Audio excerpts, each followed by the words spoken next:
दिल्ली अधीनस्थ सेवा चयन बोर्ड प्रशिक्षित स्नातक शिक्षक डीजीटी हिंदी मेल व्याख्या सहित हल प्रश्न पत्र एग्जाम डेट 28/8/2018 शिफ्ट 3। पहला क्वेश्चन है कि सजल नीरद सी कलकान तिथि पंक्ति के रेखांकित अंश में अलंकार कौन सा है। सजल नीरद सी कलकान तिथि पंक्ति के रेखांकित अंश में अलंकार तो उत्प्रेक्षा उपमा रूपक यमक। तो सजल नीरद सी कलकान तिथि तो यह उपमा अलंकार है। सजल नीरद सी में उपमा अलंकार है जहाँ एक वस्तु या प्राणी की तुलना अत्यंत सादृश्य के कारण प्रसिद्ध वस्तु या प्राणी से की जाए वहाँ उपमा अलंकार होता है। उपमा अलंकार के 4 तत्व होते हैं। उपमेय, उपमान, साधारण धर्म तथा वाचक शब्द। दूसरा नंबर है अन्वय शब्द का संधि विच्छेद होगा। अन्वधनय या अनधनवय, आधन नव्य या अनुधन आय। तो इसका सही जवाब जो अन्वय का है अनुधन आय बराबर अन्वय। अन्वय का सही संधि विच्छेद क्या है अनुधन आय होगा। इसमें यण संधि है। यद्यपि इत्यादि अन्वेषण तथा पित्राज्ञा यण संधि के उदाहरण हैं।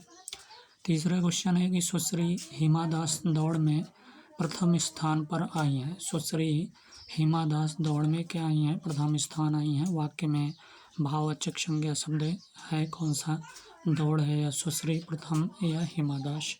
तो दौड़ जो है ये भाववाचक संज्ञा शब्द में आएगा। दिए गए वाक्य में दौड़ भाववाचक संज्ञा शब्द है।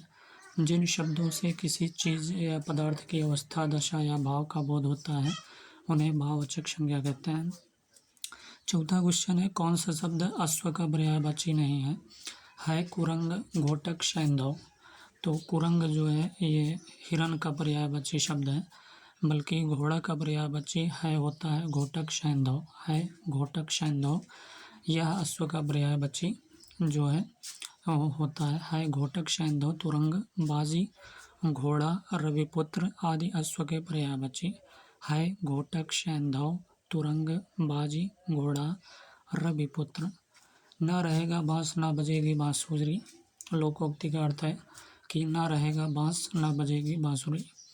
न बांसुरी बजाना न बांस बेचना, न इधर का होना न उधर का, न कारण होगा न कार्य, न काम करना बहाना करना। तो सीधा सही है कि न रहेगा बांस न बजेगी बांसुरी। तो न कारण होगा न कार्य।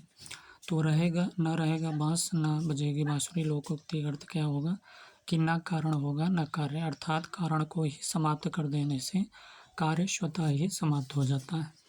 विवाद शब्द का विलोम क्या होता है वैमनस्य, कलह, निर्विवाद, संवाद। विवाद शब्द का विलोम क्या होता है तो इसका सही जवाब जो है सी है। विवाद शब्द का विलोम होता है निर्विवाद। विवाद शब्द का विलोम क्या होता है निर्विवाद। अगर वैमनस्य की बात करें तो इसका विलोम सौमनस्य होगा। कलह का सुलह होगा। संवाद का विवाद। वैमनस्य का सौमनस्य, कलह का सुलह और संवाद का विवाद। 7वां क्वेश्चन है कौन से शब्द युग्म का अर्थ संगत नहीं। अथक और अकथ, बिना थके, जो कहा ना जा सके। अंश और अंश, हिस्सा और कंधा। टूक और टुक, टुक और टूक मतलब टुकड़ा और फटा हुआ। दंश और दस, डंक और दस। तो इसका सी सही जवाब है। जो टुक है इसका एक अर्थ होता है टुकड़ा और टूक का अर्थ होता है दूसरा टूक का अर्थ फटा हुआ। तो एक टुक का टुकड़ा और दूसरा टुक का अर्थ होता है फटा हुआ। दिए गए शब्द युग्मों में विकल्प टुक और टूक अर्थ संगत नहीं है। शेष शब्द युग्म अर्थ संगत है। टुक और टूक शब्द युग्म का अर्थ थोड़ा और टुकड़ा होगा। कौन से वर्ग में तालव्य वर्ण है पारा था हा में, या ई या सा चा में, या हा साला दा में, या टाका ता पा में। तो इसका सही जवाब बी है कि तालव्य वर्ण जो है ई या सा चा। तालव्य वर्ण ई या सा चा। तालव्य वर्ण निम्न है छोटी, बड़ी, चा, छा, जा, झा, इया और या सा, ये तालव्य वर्ण है। अतः दिए गए विकल्पों में विकल्प बी ई या सा चा तालव्य वर्ण है। निम्नलिखित में से विशेषण शब्द चाटिए तो कविंत, गंभीर, आचरण, जनपद। तो इसमें से विशेषण शब्द कौन सा है तो गंभीर जो है ये विशेषण शब्द है। संज्ञा या सर्वनाम की विशेषता बताने वाले शब्द को विशेषण कहते हैं। दिए गए विकल्पों में गंभीर जो है क्या है, विशेषण की दृष्टि से संगत उत्तर है। उदाहरण है कि श्यामा जो है गंभीर स्वभाव की है। तो गंभीर क्या है, ये विशेषण है। इस वाक्य में गंभीर श्यामा के स्वभाव की विशेषता बतला रहा है। 10वां क्वेश्चन है तुम जाओ और खाना खाओ। इसमें कौन सा वाक्य है, विधिवाचक, आज्ञावाचक, प्रश्नवाचक या निषेधवाचक। तो तुम जाओ और खाना खाओ, ये सही इसका जवाब है कि बी है, आज्ञावाचक है कि तुम जाओ और खाना खाओ। इस वाक्य में आज्ञा देने का बोध हो रहा है, अतः यह आज्ञावाचक वाक्य है। 11वां क्वेश्चन है कि चुप या जुबान मत चलाओ। वाक्य में चुप क्या है, चुप जुबान मत चलाओ वाक्य में चुप क्या है, तिरस्कार बोधक है, हर्ष बोधक, आश्चर्य बोधक, स्वीकार बोधक। तो ये तिरस्कार बोधक है। चुप जो है जुबान मत चलाओ, इस वाक्य में डांटने का बोध है। समानता ऐसे कथन किसी को अपमानित करने हेतु तो प्रयोग में लाए जाते हैं। वाक्य में चुप जो है तिरस्कार बोधक है। 12वां क्वेश्चन निम्नलिखित में से कौन सा शब्द अनेकार्थी नहीं। आयु, अंक, मान या पत्र। आयु, अंक, मान या पत्र। तो इसमें से ऐसा कौन सा जो शब्द है जो अनेकार्थी नहीं है। तो ये सही जवाब है कि आयु जो है ये अनेकार्थी शब्द नहीं है, बल्कि अंक, मान और पत्र ये सभी अनेकार्थी शब्द हैं। आयु का प्रयोग केवल उम्र के अर्थ में किया जाता है, अतः यह अनेकार्थी शब्द नहीं है। वहीं अंक का प्रयोग अगर देखें तो गोद, चिन्ह, संख्या, भाग्य के अर्थ में, तथा मान का प्रयोग अगर देखें तो इज्जत हो गया, अभिमान हो गया, नाप तोल आदि के अर्थ में किया जाता है। 13वां क्वेश्चन है कि विशेषण पद का परिचय देते समय क्या बताना आवश्यक नहीं होता। क्रिया, लिंग, वचन, विशेष्य। तो विशेषण पद का परिचय देते समय क्या बताना आवश्यक नहीं होता। क्रिया को विशेषण पद का परिचय करते समय विशेषण के भेद, अवस्था, लिंग, वचन और विशेष्य व उसके साथ संबंध आदि को बताना चाहिए। क्रिया के साथ संबंध को बताना आवश्यक नहीं। तो विशेषण पद का परिचय देते समय क्या बताना आवश्यक नहीं होता, तो क्रिया का बताना आवश्यक नहीं होता। विशेषण पद का परिचय करते समय विशेषण के भेद, अवस्था, लिंग, वचन और विशेष्य व उसके साथ संबंध आदि को बताना चाहिए। क्रिया के साथ संबंध को बताना आवश्यक नहीं है। 14 क्वेश्चन है कि वह इधर उधर घूमती रहती है। वाक्य में अव्यय पद कौन सा है। वह है, घूमती या रहती है, इधर उधर। तो इधर उधर जो है यह अव्यय पद है। इधर उधर क्या है, यह अव्यय पद है। वह इधर उधर घूमते हैं, वाक्य में इधर उधर क्या है, अव्यय पद है। अव्यय के रूप में लिंग, वचन, कारक आदि के कारण कोई परिवर्तन नहीं होता है। 15 क्वेश्चन है कि पश्चिमी हिंदी का विकास किस अपभ्रंश से हुआ। महाराष्ट्रीय अपभ्रंश से, सौरसेनी अपभ्रंश से, मागधी अपभ्रंश से या खस अपभ्रंश से। तो सौरसेनी अपभ्रंश से पश्चिमी हिंदी का विकास हुआ। पश्चिमी हिंदी का विकास किससे हुआ, सौरसेनी अपभ्रंश से हुआ। पश्चिमी हिंदी के प्रमुख बोलियां हैं खड़ी बोली, ब्रजभाषा, हरियाणवी, बुंदेली, कन्नौजी तथा दक्कनी। खड़ी बोली का अन्य नाम क्या है, कौरवी है। खड़ी बोली के अन्य नाम अगर देखें तो कौरवी है। 16 क्वेश्चन है कि साक्षात संकेतित अर्थ का बोध करने वाली शब्द शक्ति को क्या कहते हैं। लक्षणा, अभिधा, रूढ़ा लक्षणा या व्यंजना। साक्षात संकेतित अर्थ का बोध कराने वाली शब्द शक्ति को क्या कहते हैं, तो इसे अभिधा कहते हैं। साक्षात संकेतित अर्थ का बोध कराने वाली शब्द शक्ति को अभिधा शब्द शक्ति कहते हैं। साहित्य शास्त्र में शब्द व्यापार के 3 भेद माने गए, अभिधा, लक्षणा और व्यंजना। 17वां क्वेश्चन है देवनागरी लिपि के विकास में जा, गा और का आदि ध्वनियाँ वर्ण आई हैं पंजाबी से, संस्कृत से, उर्दू से या अंग्रेजी से। अगर देखें देवनागरी लिपि के विकास में जा, गा, का आदि ध्वनियाँ वर्ण आई हैं, ये संस्कृत से आई हैं। आचार्य नरेंद्र शर्मा के अनुसार वैदिक संस्कृत में 52 मूल ध्वनियाँ थीं, जिनमें देवनागरी लिपि की जा, का ध्वनियाँ भी शामिल हैं, अतः यह ध्वनियाँ संस्कृत से आई हैं।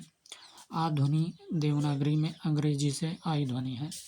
तो जा, का आदि ध्वनियाँ वर्ण कहाँ से आई हैं, संस्कृत से, और आ ध्वनियाँ जो देवनागरी में अंग्रेजी से आई ध्वनि है। कौन सा शब्द अशुद्ध है? सौख्य, निरपराध, माधुर्यता, आकाश। तो इसमें से कौन सा सही है? तो सी जो है यह अशुद्ध है, माधुर्यता जो है यह अशुद्ध है, बल्कि सौख्य, निरपराध और आकाश ये शुद्ध है। माधुर्यता अशुद्ध शब्द, इसका शुद्ध रूप माधुर्य होगा, शेष शब्द वर्तने की दृष्टि से शुद्ध है। 19वां क्वेश्चन है, कौन सी बोली पूर्वी हिंदी की नहीं है? छत्तीसगढ़ी, अवधी, ब्रजभाषा और पहाड़ी। तो ऐसी कौन सी बोली है जो पूर्वी हिंदी की नहीं है? तो ब्रजभाषा जो है पूर्वी हिंदी की बोली नहीं, अभी तो ये पश्चिमी हिंदी की बोली है। पूर्वी हिंदी की 3 प्रमुख बोली हैं, अवधी, बघेली और छत्तीसगढ़ी। अवधी को वैशवाड़ी नाम से भी जाना जाता है। नोट है कि पहाड़ी जो है खस अपभ्रंश विकसित उपभाषा है। पहाड़ी क्या है? खस अपभ्रंश विकसित उपभाषा। इसके अंतर्गत कुमाऊनी तथा गढ़वाली बोली आती है। 20वां क्वेश्चन है कि संबंधवाचक सर्वनाम वाला वाक्य कौन सा है? वह कौन है जो पड़ा रो रहा है? ऐसा न हो कोई आ जाए, तुम क्या खरीद रहे हो? यह कोई काम नहीं है, यह कोई कम नहीं है। तो इसमें संबंधवाचक सर्वनाम वाला वाक्य बताना है। तो ये सही है, वह कौन है जो पड़ा रो रहा है। इस वाक्य में संबंधवाचक सर्वनाम का प्रयोग है। जो सर्वनाम किसी दूसरी संज्ञा या सर्वनाम से संबंध दिखाने के लिए प्रयुक्त हो उसे संबंधवाचक सर्वनाम कहते हैं। 21वां क्वेश्चन है, कौन से शब्द की वर्तनी मानक है? संबंध, संबंध या संबंध या संबंध। सी सही है, संबंध। दिए गए विकल्पों में संबंध शब्द की वर्तनी मानक है, अन्य शब्द की वर्तनी मानक नहीं है। लहरों के राजहंस नाटक के नाटककार कौन है? हरिकृष्ण प्रेमी, सेठ गोविंद दास, उपेंद्र नाथ हस्क, मोहन राकेश। तो डी सही है, मोहन राकेश है। लहरों के राजहंस के नाटककार मोहन राकेश हैं।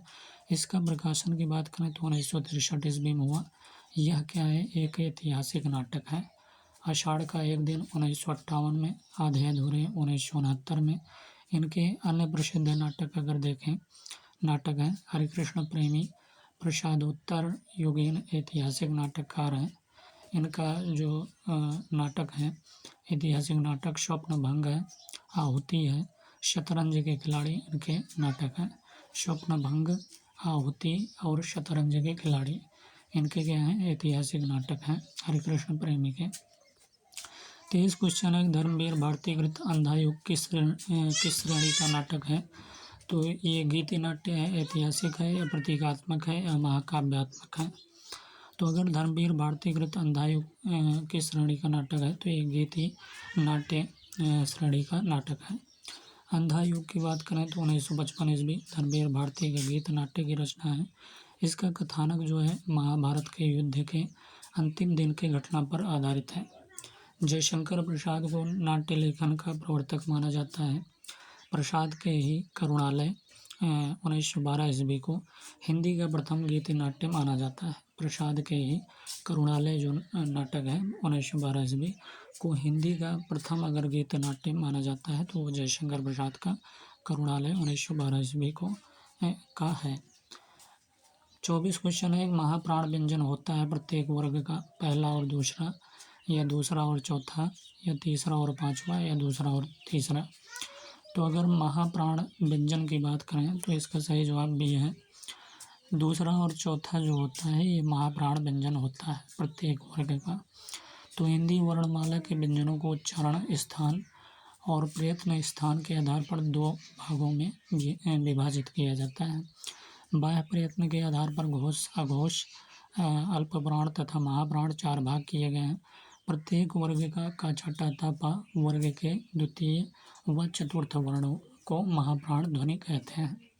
25 क्वेश्चन है कि रेशमी टाई एकांकी के रचनाकार कौन है? मोहन राकेश है, भगवती चरण वर्मा, डॉक्टर राम कुमार वर्मा या उपेंद्र नाथ अस्क। तो रेशमी टाई एकांकी के रचनाकार डॉक्टर राम कुमार वर्मा है, एकांकी है। इस एकांकी से हिंदी एकांकी के इतिहास के चौथे चरण की शुरुआत मानी जाती है। इस एकांकी से हिंदी एकांकी के इतिहास के चौथे चरण की शुरुआत मानी जाती है। इतिहासकार जो है भारतीय युग से एकांकी का प्रारंभ मानते हैं। जयशंकर प्रसाद के एक घूंट जो है 1929 से दूसरा चरण, भुवनेश्वर प्रसाद के कारवां हो गया 1935 ईस्वी में तीसरा चरण को शुरू हुआ मानते हैं। तो रेशमी टाई डॉक्टर रामकुमार वर्मा की एकांकी है। इस एकांकी से हिंदी एकांकी के इतिहास के चौथे चरण की शुरुआत मानी जाती है। इतिहासकार जो है भारतीय द्विपक्षीय एकांकी का प्रारंभ मानते हैं। जयशंकर प्रसाद के एक घूंट 1929 से दूसरा चरण, भुवनेश्वर प्रसाद के कारवां 1935 ईस्वी से तीसरा चरण को शुरू हुआ मानते हैं। 26 क्वेश्चन है कि कौन सी कहानी से नई कहानी की शुरुआत मानी जाती है। परिंदे कहानी से, जहाँ लक्ष्मी कैद है, या बदबू, या गरीबी हटाओ। तो ऐसा कौन सी कहानी है जो नई कहानी की शुरुआत मानी जाती है। तो परिंदे कहानी का प्रकाशन वर्ष 1960 ईस्वी में हुआ था और निर्मल वर्मा की इस कहानी से नई कहानी की शुरुआत मानी जाती है। गरीबी हटाओ 1976 रविंद्र कालिया की, बदबू जो है शेखर जोशी की, तथा जहाँ लक्ष्मी कैद है 1957 में राजेंद्र यादव की प्रसिद्ध कहानी है। तो ऐसी कौन सी कहानी नई कहानी की शुरुआत मानी जाती है। तो परिंदे हमने बताया, कहानी का प्रकाशन वर्ष 1960 में हुआ था। निर्मल वर्मा की इस कहानी से नई कहानी की शुरुआत मानी जाती है। गरीबी हटाओ 1976 में, यह जो रचना है रविंद्र कालिया की है। बदबू जो है शेखर जोशी की, तथा जहाँ लक्ष्मी कैद है 1957 में राजेंद्र यादव की प्रसिद्ध कहानी है। 27 क्वेश्चन है, विचारात्मक निबंधों की शैली कैसी होती है।